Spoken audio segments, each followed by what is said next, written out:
الرحمن الرحیم اللهم صل علی سیدنا و مولانا محمد وعلى آل و اصحاب سیدنا محمد. اللهم صل علی سیدنا و مولانا محمد وعلى آل و اصحاب سیدنا محمد. واقعہ ہے قوم بنی اسرائیل کا. بنی اسرائیل کون تھے؟ حضرت یعقوب علیہ السلام کی اولاد سے. اور حضرت موسیٰ علیہ السلام کے زمانے کا تذکرہ ہو رہا ہے کہ حضرت موسیٰ علیہ السلام کی قوم جو تھی ان پر بنی فرعون اور اس کے جو لوگ تھے وہ بہت ظلم ڈھاتے تھے اور ان کو اپنا غلام بنایا ہوا تھا. اور پھر فرعون نے خواب دیکھا تھا کہ ایک بچے نے اس کی سلطنت کو تباہ کر دیا، تو اس نے بنی اسرائیل کے بچوں کو قتل کروانا شروع کر دیا. اور پھر جب کثرت سے لوگوں کو قتل کروایا تو اس کے لوگوں نے کہا کہ اس طرح تو ہمارے یہ جو بنی اسرائیل ہمارا غلام ہے، یہ افراد ہمیں ملنا ختم ہو جائیں گے. تو لہٰذا اس نے یہ فیصلہ کیا کہ 1 سال بچوں کو قتل کروایا جائے اور 1 سال چھوڑا جائے. تو جو سال چھوڑنے کا سال تھا اس میں حضرت ہارون علیہ السلام حضرت موسیٰ کے بھائی پیدا ہوئے تھے، اور جس سال بچوں کو قتل کروانے والا سال تھا اس میں حضرت موسیٰ علیہ السلام دنیا میں تشریف لائے، جنہیں ان کی والدہ نے ایک صندوق میں رکھ کر دریا میں بہا دیا. اور پھر وہ صندوق فرعون کے محل میں پہنچ گیا اور وہ بچہ حضرت آسیہ علیہ السلام کی گود میں آ گیا، اور یوں حضرت موسیٰ علیہ السلام نے فرعون کے محل میں ہی پرورش پائی. اور پھر آپ اللہ کے حکم سے جو ہے وہ وہاں سے نکلے اور حضرت شعیب علیہ السلام کے پاس پہنچے، وہاں 12 سال تک رہے. اس کے بعد اپنے اہل و عیال سمیت دوبارہ آپ اپنی قوم میں تشریف لائے، اور پھر فرعون کو آپ نے اللہ کی وحدانیت کی طرف بلایا اور اپنی نبوت کا اعلان فرمایا. اور فرعون نے پھر آپ کے ساتھ مقابلہ کیا، اور جب فرعون اور اس کے تمام امراء ڈوب گئے تو اللہ رب العزت کے حکم سے حضرت موسیٰ علیہ السلام پھر اپنی قوم کے لیے کتاب لینے کے لیے وادی سینا میں گئے.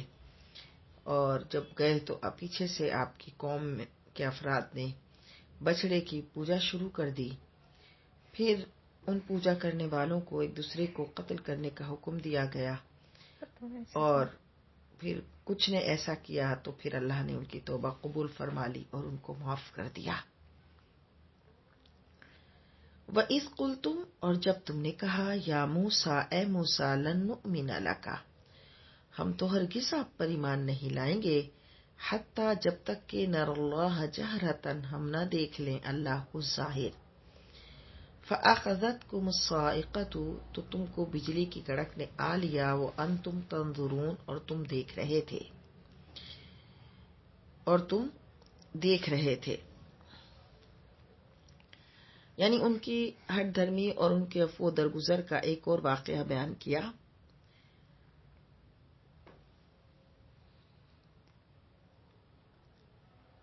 کہ حضرت موسیٰ علیہ السلام کی قوم کے کچھ افراد تھے جن کو لے کر حضرت موسیٰ علیہ السلام کوہ طور پر تشریف لے گئے تھے اپنی قوم کی معافی کے لیے.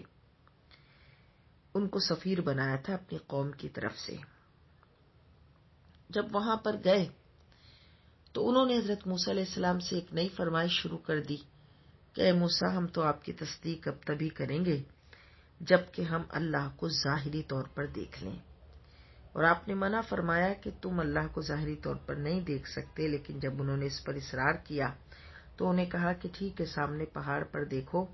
اور اس پر پھر جب اللہ کی تجلی ظاہر ہوئی تو وہ برداشت نہ کر سکے اور وہ مر گئے. اور کیا کہا، فَأَخَذَتْكُمُ الصَّاعِقَةُ، اور تم کو آ لیا بجلی کی کڑک نے، وَأَنْتُمْ تَنْظُرُونَ، اور تم دیکھ رہے تھے. یعنی تم سامنے پہاڑ کی طرف دیکھ رہے تھے یا اس سمت دیکھ رہے تھے جس طرف دیکھنے کا حکم ملا تھا. اور پھر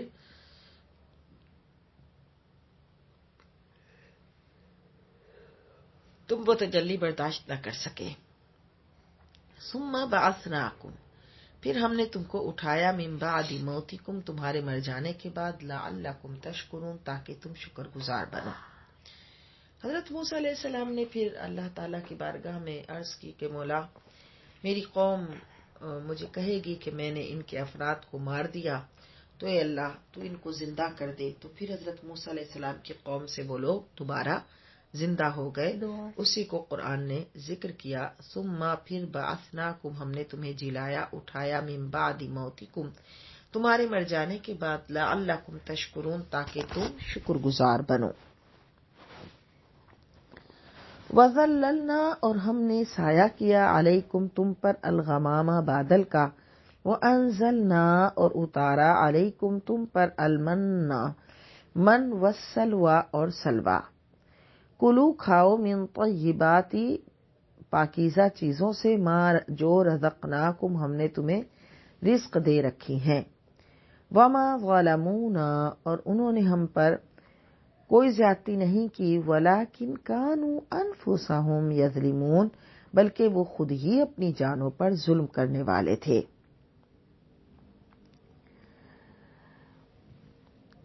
بنی اسرائیل کا اصلی وطن شام تھا. یوسف علیہ السلام کے زمانے میں یہ مصر چلے گئے تھے تو عمالقہ نے شام پر قبضہ کر لیا جو ایک اور دوسری قوم تھی. جب دوبارہ اپنے وطن لوٹے تو انہیں حکم ملا کہ عمالقہ سے یعنی اس قوم عمالقہ سے جہاد کر کے اپنا وطن آزاد کروائیں اور اس میں آزادی اور عزت کی زندگی بسر کریں. لیکن انہوں نے جہاد کرنے سے صاف انکار کر دیا جس کی وجہ سے 40 سال تک ایک میدان جسے کہتے ہیں تیا تا یا ہا تی یا تیا اس کے ریگستان کی خاک چھانتے پھرے. لیکن چونکہ ان میں نبی موجود تھے حضرت موسیٰ علیہ السلام تو اللہ تعالی نے پھر بھی ان پر اپنی نوازشات فرمائیں اور وہ اس طرح کہ دھوپ سے بچانے کے لیے بادلوں کا سائبان تان دیا پانی کے چشمے بہا دیے اور من و سلوہ ان کی خوراک کے لیے مہیا کر دیا. اس طرح زیست یعنی زندگی کے سارے سامان اس چٹیل اور بے آب و گیا ریگستان میں ان کو فراہم کر دیے اور انہیں موقع فراہم کیا کہ وہ اللہ کی طرف جھک جائیں. وَظَلَّلْنَا اور ہم نے سایہ کیا علیکم تم پر الغمام بادل کا وَأَنزَلْنَا اور ہم نے اتارا علیکم تم پر المن من والسلوى اور سلوى. کلو کھاؤ من طیبات پاکیزہ چیزوں سے ما جو رزقناکم ہم نے تمہیں رزق دے رکھی ہیں. وما ظلمونا اور انہوں نے ہم پر کچھ نہ کیا انہوں نے ہم پر نہ کوئی زیادتی کی ولکن کانوا انفسہم یظلمون لیکن وہ خود ہی اپنی جانوں پر ظلم کرنے والے تھے. کیا دیا ان کو من و سلوہ دیا. من سے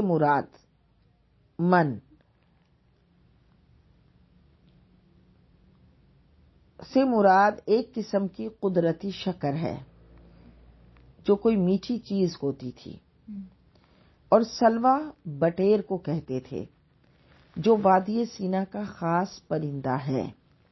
وہ بھن کر تیار ہو کر ان کے سامنے آ جاتا تھا ان کے پاس آ جاتا تھا کیونکہ یہ بہت لذیذ رزق تھا جو ان کو بغیر محنت و مشقت کے میسر آ گیا تھا. اس لیے بھی اسے من یعنی احسان فرمایا گیا اور بٹیر کے شکار میں ان کے مغموم اور افسردہ دلوں کی شگفتگی اور تازگی کا سامان تھا اس لیے اسے سلوہ سے تعبیر کیا گیا. پھر کہا کہ ہم پر تو انہوں نے کچھ نہ کیا لیکن اپنی ہی جانوں پر ظلم کیا یعنی احکام الہی کی نافرمانی کرنے والے اللہ کا کچھ نہیں بگاڑ سکتے بلکہ اپنی دنیا و آخرت ہی برباد کرتے ہیں. اور اس جب قلنا ہم نے کہا ادخلوا داخل ہو جاؤ هذه القریۃ اس بستی میں ہم نے کہا اس بستی میں داخل ہو جاؤ فکلوا کھاؤ منہا اس سے حیث جہاں سے چاہو اب یہ کون سی بستی تھی، اس میں اختلاف ہے. بعض نے کہا کہ یہ وہ تھی جسے پھر بعد میں بنی اسرائیل کی کسی نسل نے کیا کیا تھا، فتح کیا تھا. اور بعض نے یہ کہا جو بائبل میں ہے کہ اس شہر کو بنی اسرائیل نے حضرت موسیٰ علیہ السلام کی زندگی کے آخری زمانے میں فتح کیا.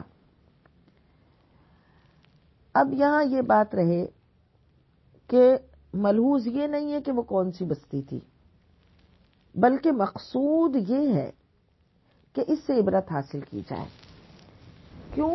کیونکہ قرآن جب کنی واقعات کو بیان کرتا ہے تو اس کا مقصد صرف واقعہ سننا نہیں ہوتا، بلکہ قرآن بیان ہی واقعات کے ان پہلوؤں کو کرتا ہے جس سے درس عبرت ملتا ہے، جس سے درس عبرت ملتا ہے. تو قصص قرآنی کا مطلب عبرت حاصل کرنا ہے.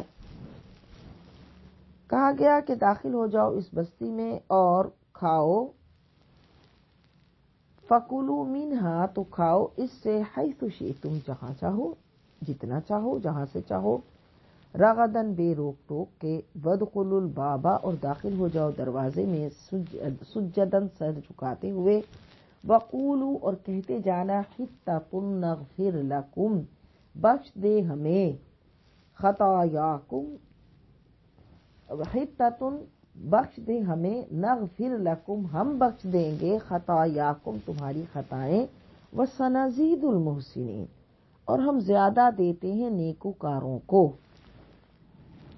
ہم زیادہ دیتے ہیں نیکوکاروں کو، یعنی انہیں ہدایت فرمائی جا رہی ہے کہ جب فاتحانہ طور پر شہر کو فتح کر کے اس میں داخل ہونے لگو تو دوسرے فاتحین کی طرح سرکش ہو کر داخل نہ ہونا، بلکہ دل میں عجز، تواضع اور زبان پر حطتن یعنی طلب مغفرت کی دعائیں کرنا،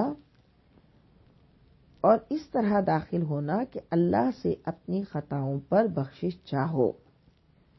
اور جو ایسا کرتا ہے یعنی عجز اختیار کرتا ہے اور اللہ سے طلب مغفرت کرتا ہے، وَسَنَزِيدُ الْمُحْسِنِينَ، ہم زیادہ دیتے ہیں نیکوکاروں کو. تو ایسے کرنے والوں کے نعمتوں کو ہم بڑھا دیتے ہیں. ہمارے آقا و مولا صلی اللہ علیہ وسلم جب فتح مکہ کے دن، یعنی کتنا مکہ والوں نے آپ کو ستایا اور کس قدر آپ کے ساتھیوں پر ظلم و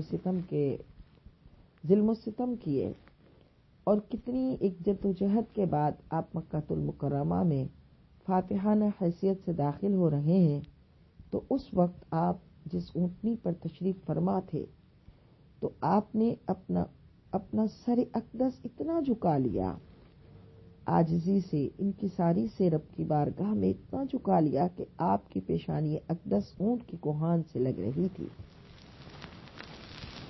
اور آپ اللہ کی حمد کرتے ہوئے مکہ المکرمہ میں داخل ہوئے. تو بتایا گیا کہ جب اللہ تعالیٰ کسی معاملے میں فتح عطا فرما دے تو تمہاری عاجزی اور انکساری میں اضافہ ہو، اور رب کی بارگاہ میں بخشش چاہنا بڑھ جائے، اور جو ایسا کرے گا تو ہم نیکوکاروں کو زیادہ دیں گے. یہی وجہ ہے کہ جو اولیاء کرام ہوتے ہیں، اللہ کے خاص بندے ہوتے ہیں، ان کے اندر عجز اور انکساری بہت زیادہ ہوتا ہے. وہ بڑے خشوع اور خضوع والے ہوتے ہیں، اور ان کے اندر وہ رجال ہوتے ہیں، اللہ کے وہ بندے ہوتے ہیں جنہیں قرآن نے رجال کہا. وہ اندر سے جتنے مضبوط ہوتے ہیں، اندر سے جتنے نورانی ہوتے ہیں، اندر سے جتنے قوت والے ہوتے ہیں اور بڑے مقام پر فائز ہوتے ہیں، ظاہری طور پر اتنی ہی عاجزی اور انکساری کا پیکر ہوتے ہیں. اسی لیے پھر اللہ کا وعدہ ہے وَسَنَزِيدُ الْمُحْسِنِينَ، ہم زیادہ دیتے ہیں نیکوکاروں کو.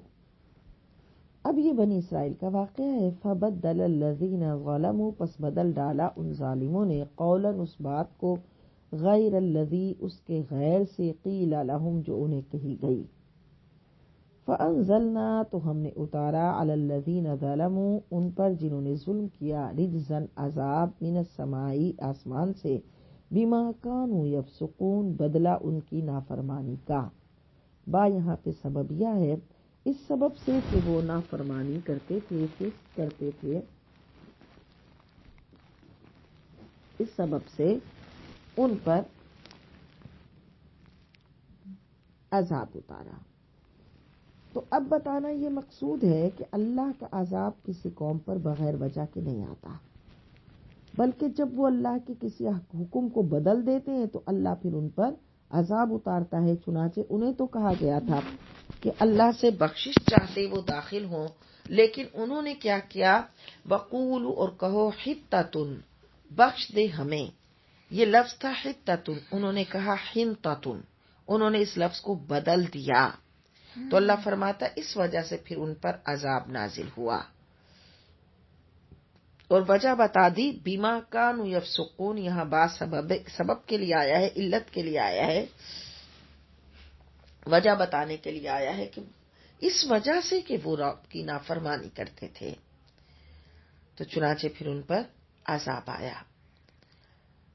اور جب استسقا پانی طلب کیا موسیٰ نے لقومی ہی اپنی قوم کے لیے، فاتو قلنا ہم نے کہا اضرب مارو بعصا کا اپنا عصا الحجرہ چٹان پر پتھر پر، فانفجرت تو بہ نکلے منہ اس سے 12 12 عینا چشمے. جب طیہ کے ریگستان میں بنی اسرائیل پیاس سے تڑپنے لگے تو موسیٰ علیہ السلام نے بارگاہ الہی میں پانی کے لیے عرض کی. حکم ہوا کہ فلاں پتھر پر اپنا عصا مارو. حضرت موسیٰ علیہ السلام نے یوں ہی کیا اور اس سے 12 چشمے پھوٹ نکلے اور پانی کی قلت دور ہو گئی. وہ چٹان اب تک وہاں یعنی وادی سینا میں موجود ہے.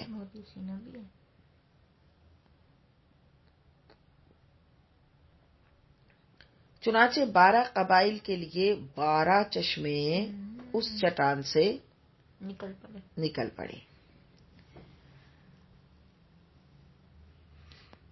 قد علیما اور جان لیا پہچان لیا کل اناسن ہر گروہ نے مشربہم اپنا اپنا پینے کا گھاٹ، اپنی اپنی پینے کی جگہ ان کو پتہ چل گئی اور انہوں نے اپنے اسی مشرب سے اس پینے کی جگہ سے پانی لینا شروع کر دیا.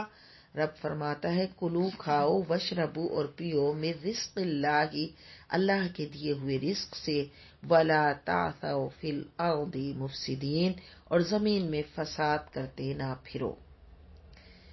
زمین میں فساد کرتے نہ پھرو، اللہ کی فرما برداری کرو. جب اللہ کھانے اور پینے کی فراوانی دے اپنے رزق سے تو پھر فساد نہ کرو بلکہ امن سے زندگی گزارو اور اللہ کا شکر ادا کرو. اور اذ قلتم اور جب تم نے کہا یا موسیٰ اے موسیٰ لن نصبرا ہم ہرگز صبر نہیں کر سکتے علی طعام واحد ایک ہی طرح کے کھانے پر، فادع لنا تو آپ دعا کیجئے ربک اپنے رب سے، یخرج لنا وہ نکالے ہمارے لیے مما تنبت الارض جو زمین اگاتی ہے، من بقلھا ساگ، وقثائھا اور ککڑی، وفومھا اور گیہوں، وعدسھا اور مسور، وبصلھا اور پیاز. ہاں زمین لوٹ رہی ہے زمین کی طرف، اس زمین سے جو ساگ ہے، اس زمین سے جو ککڑی ہے، اس زمین سے جو گیہوں ہے، اس زمین سے جو مسور ہے، اور اس زمین سے جو پیاز ہے، وہ ہمارے لیے نکالے. یعنی زمین سے اگی ہوئی چیزیں ہم کھائیں گے. اس کا مطلب ہے کہ جب یہ وادی طیہ میں آ کر جب یہ بھٹکنے کے لیے چھوڑ دیے گئے تھے تو اس سے پہلے یہ زمین سے اگی ہوئی چیزیں ہی استعمال کرتے تھے، لیکن جب میدان طیہ میں آئے اور اللہ نے ان کے لیے ایک آزمائش کر دی کہ جب اس میدان سے ریگستان سے نکلنے کی کوشش کرتے تھے تو نکل نہیں سکتے تھے، اسی میں ان کو ایک طرح سے سمجھ لیے کہ قید کر دیا گیا تھا. تو پھر ان کے لیے من و سلوہ اترتا تھا اور پھر انہوں نے کہا کہ اب ایک ہی طرح کے کھانے سے ہم پریشان ہو گئے تو ہم ایک طرح کے کھانے پر صبر نہیں کر سکتے. آپ اپنے رب سے دعا کیجئے کہ ہمارے لیے وہ چیزیں نکالے جو زمین اگاتی ہے، جیسے ساگ، ککڑی، گیہوں، مسور اور پیاز وغیرہ. قال، موسیٰ علیہ السلام نے کہا، اتستبدلون، کیا تم لینا چاہتے ہو، بدلنا چاہتے ہو، الذی ہوا ادنا، وہ چیز جو ادنا ہے، بالذی ہوا خیر، اس کے بدلے جو عمدہ ہے. تم ادنا چیز لینا چاہتے ہو، کس کے بدلے؟ بہتر کے بدلے، عمدہ کے بدلے. اے بیتو، اترو، مصرن، شہر میں، فإن لکم ما سألتم، تو تمہیں مل جائے گا جو تم نے مانگا. تو نکل جاؤ تم پھر. اور پھر ان کے لیے یعنی ان کو رخصت دے دی گئی تھی کہ ان کو شہر کی طرف جانے کی اجازت مل گئی تھی، اور ان کے لیے پھر زمین سے اگنے والی ہی چیزیں مہیا کر دی گئی تھیں. لیکن ساتھ ساتھ کیا فرمایا؟ وَضُرِبَتْ عَلَيْهِمُ الذِّلَّةُ، اور مسلط کر دی گئی ان پر ذلت، والمسکنۃ، اور غربت. اب قرآن کیا کہتا ہے کہ اللہ نے بنی اسرائیل پر فقر اور تنگ دستی مسلط کر دی. لیکن ہم یہ دیکھتے ہیں کہ ہمیں ایسا لگتا ہے کہ یہودی اس وقت دنیا کی امیر ترین قوم ہے. ہمیشہ یہ بات ذہن میں رہے کہ دل کا فقر، دل کی غربت، دل کی مسکنت کیا ہے. دل کا فقر، دل کا فقیر ہونا، یعنی دل میں کنجوسی ہونا، بخیلی ہونا، اور مسکنت کا شکار ہونا، اصل ہے دل کا تنگ دست ہونا. دل کا تو اگرچہ یہود پوری دنیا پہ اس وقت دنیا کی امیر ترین قوم میں ہیں، لیکن ان کا دل جو ہے وہ کیسا ہے؟ تنگ دست، کہ اتنا سب کچھ پا کر بھی وہ مطمئن نہیں ہے، بلکہ ہر وقت مسلمانوں سے مقابلے کے لیے وہ تیار رہتا ہے. تو ان پر ایسی ذلت اور غربت مسلط کر دی گئی. اور حقیقی ذلت اور غربت وہی ہوتی ہے، حقیقی ذلت و غربت بظاہر ذلت و غربت کا ہونا نہیں، یعنی ذلت سے مراد یہاں پہ کسی چیز کا کم ہونا، بلکہ جیسا کہ اللہ کے محبوب صلی اللہ علیہ وسلم نے فرمایا، فقر تو دل کا فقر ہے اور غنا تو دل کا غنا ہے. اس کا مطلب ہے کہ جس کا دل غنی ہے تو وہی دنیا کا امیر ترین آدمی ہے، اور جس کا دل کیا ہے؟ غریب ہے، فقیر ہے، تو حقیقت میں وہ دنیا کا غریب ترین آدمی ہے. تو اس لیے کہا وَضُرِبَتْ، اور مسلط کر دی گئی، علیہم، ان پر، الذلۃ، ذلت، والمسکنہ، اور غربت. وَبَاءُوا، اور وہ لوٹے، بِغَضَبٍ مِّنَ اللَّهِ، غضب الہی کے مستحق ہو کر لوٹے، یعنی غضب الہی کے مستحق ہو گئے. کیونکہ انہوں نے اللہ کی نعمت کو، جو بہتر نعمت تھی، اس کو کس سے بدل دیا؟ ادنا سے. ذالک بانہم، اور یہ سب اس وجہ سے تھا، کانوا یکفرون، کہ وہ انکار کرتے تھے، بآیات اللہ، اللہ کی آیتوں کا، ویقتلون النبیین بغیر الحق، اور قتل کرتے تھے انبیاء کو ناحق.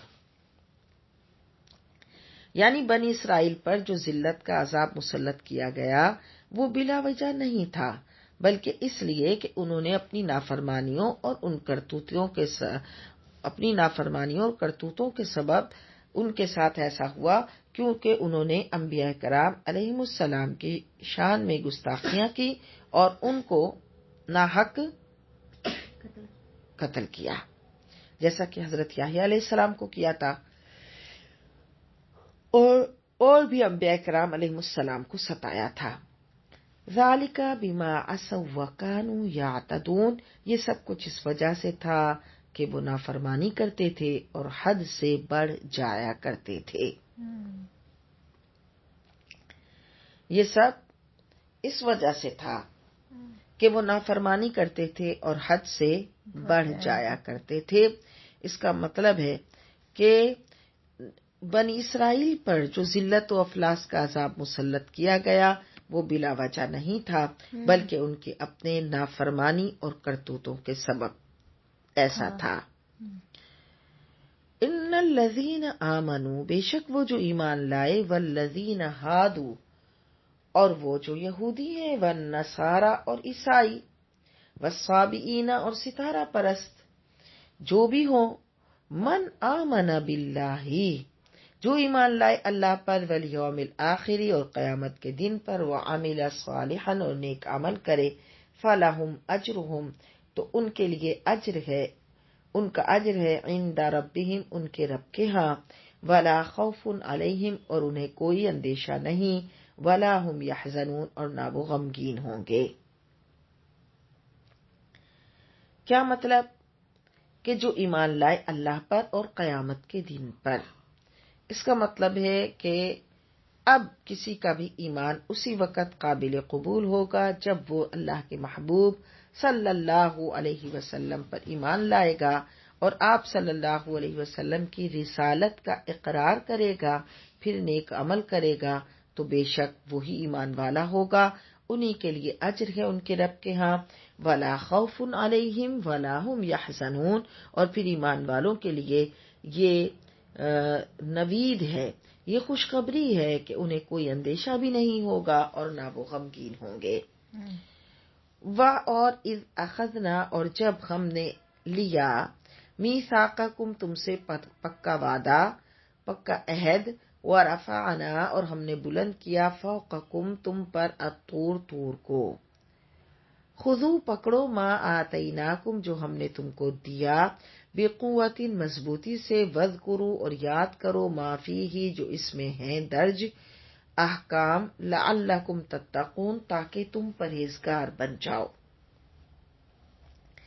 یہ وہ واقعہ ہے کہ جب حضرت موسیٰ علیہ السلام کی قوم کے کچھ افراد گئے تو ان کے اوپر طور کو، ان کو پہلے کہا کہ تم یہ توریت لو اور اس کے احکام پر عمل کرو، اور جب انہوں نے اس میں پس و پیش کیا تو ان کے اوپر طور کو بلند کر دیا گیا اور انہیں کہا کہ اب جو تمہیں دیا جا رہا ہے اس کو مضبوطی سے لو اور اس کے احکام کو یاد کرو، اس امید پر کہ شاید تم پرہیزگار بن جاؤ۔ ان کو ان کی کتاب اس طرح ملی اور امت مسلمہ کو کس طرح ملی کہ 23 سال کے عرصے میں محبوب علیہ السلام کے قلب اقدس پر قرآن نازل ہوتا رہا، اور جس حکم کی جس وقت ضرورت تھی تبھی وہ حکم نازل ہوتا تھا۔ ثم پھر تولیتم من بعد ذلک پھر تم نے منہ موڑ لیا پختہ وعدہ کرنے کے بعد، فلولا فضل اللہ تو تم پر اگر نہ ہوتا اللہ کا فضل، علیکم تم پر، ورحمتہ اور اس کی رحمت نہ ہوتی، لکنتم من الخاسرین تو ضرور تم نقصان اٹھانے والوں میں سے ہو جاتے۔ وَلَقَدْ عَلِمْتُمْ اور تم خوب جانتے ہو، الذین جن لوگوں نے اعتدوا نافرمانی کی تھی، منکم تم میں سے، فی السبت ہفتے کے دن کے بارے میں۔ اللہ تعالیٰ نے بنی اسرائیل کے لیے ہفتے کا دن عبادت کے لیے مخصوص فرما دیا تھا۔ اس روز ان کو کھیتی باڑی، کاروبار، شکار وغیرہ کرنا منع تھا، اور یہ حکم اتنا سخت تھا کہ اس کی نافرمانی کرنے والوں کے لیے قتل کی سزا مقرر تھی۔ بنی اسرائیل نے آہستہ آہستہ اس حکم کو بے اثر بنانے کے لیے حیلہ اور فریب سے کام لینا شروع کیا، چنانچہ دریا کے کنارے گڑھے کھود رکھے تھے اور چھوٹی چھوٹی نالیوں کے ذریعے انہیں دریا سے ملا رکھا تھا۔ اتفاق یہ تھا کہ ہفتے ہی کو مچھلیاں زیادہ آتی تھیں، اور جب وہ مچھلیاں آتی تھیں تو وہ ان نالیوں کے دھانے کھول دیتے تھے، منہ کھول دیتے تھے، اور مچھلیاں ان نالیوں کے ذریعے کثیر تعداد میں ان گڑھوں میں چلی جاتی تھیں، پھر ان کے وہ دھانے بند کر دیتے اور اتوار کے روز آ کر مچھلیاں پکڑ لیتے۔ اللہ رب العزت نے یہ گوارا نہ فرمایا کہ اس کے احکام شریعت کو حیلوں اور بہانوں سے معطل اور بے اثر کر دیا جائے، اس لیے ان پر عذاب مسلط کیا گیا۔ یہ بنی اسرائیل تھے کہ جنہوں نے اپنی عبادت کے دن میں جب ایسا کیا تو ان پر عذاب مسلط ہو گیا۔ یہ حضور علیہ الصلوۃ والسلام کی امت ہے۔ جو اپنے جمعہ کے دن کو، عبادت کے دن کو کس طرح حیلہ اور بہانہ سے